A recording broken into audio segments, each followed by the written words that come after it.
Hello, my name is Tim and I run the youth missional community here at King's Church, Warrington.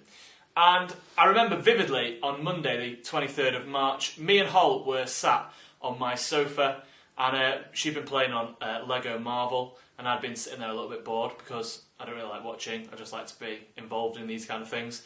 And we switched over to the TV at 8 o'clock and we watched an address from Boris Johnson, the Prime Minister, and he was basically telling us that we were going into lockdown, and obviously me and Holt looked at each other and we knew that for at least 3 weeks and probably longer we wouldn't be able to see each other in the ways that we'd been used to.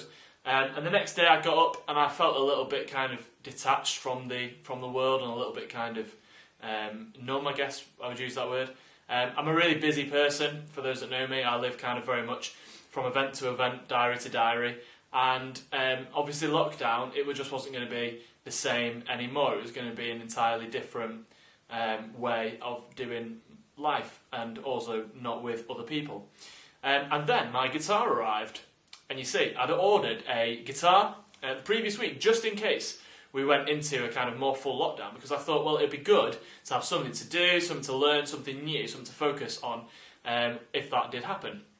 And then pretty much every day at around 2 o'clock, I did about an hour's worth of guitar practice, and still I'm doing that. And I'm learning still the guitar and having a really good time doing that. And it's given me that kind of routine, and that's something to focus on every day. You see, for me, having routine, it was so important during lockdown, and having that kind of consistency and something that I knew every day I would be doing that at that same time has really helped me. During lockdown, I've had a lot of time to think about relationships, and I've found that I'm able to focus my energy on people that perhaps I've not spoken to as much, or people that I want to kind of get back in contact with that have been really important in my life, but for whatever reason, we just don't have time or don't have the capacity to be able to kind of speak to each other. And we've been able to do that using some of these fantastic technologies out there. However, with that said, as much as I like Zoom and I like all of the other things that are available, they're a little bit like playing a kind of turn-based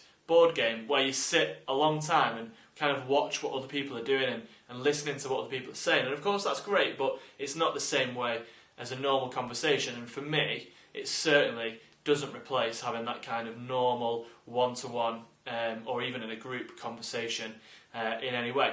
I think that's true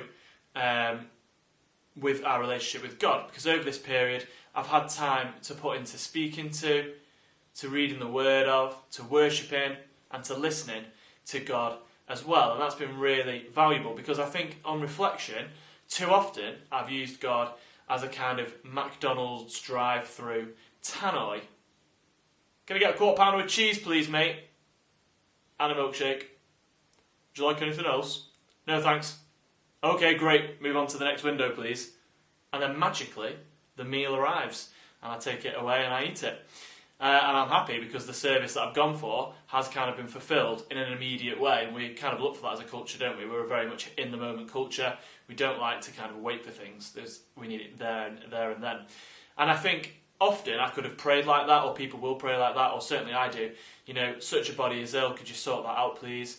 I need a new job, can you help me with that? My car's broken down, could you sort that, please? I've lost touch with someone, I want to get back in touch with them, can you help, please? You know, all those things, and I'm sure you get the point of what I'm saying. But not that we shouldn't involve God in those things. We should involve God in the day-to-day, and to do that is an incredible thing to do, and I'm not deterring you from doing that. But I think just like that time that I found every single day to spend with my guitar, I've also found some time to spend every single day in that kind of quiet place, that reflective place, to spend developing a relationship. And I use that word really intentionally, a relationship, because I think they're really important to differentiate that with God. So I have that time every single day. And I've just found that has been a way for me, and I think it could be for you as well, of seeing real change in your life, if that's something that you want and need. And I think it's also a way of seeing real prayers answered.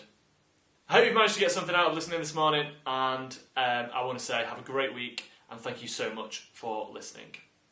All the best.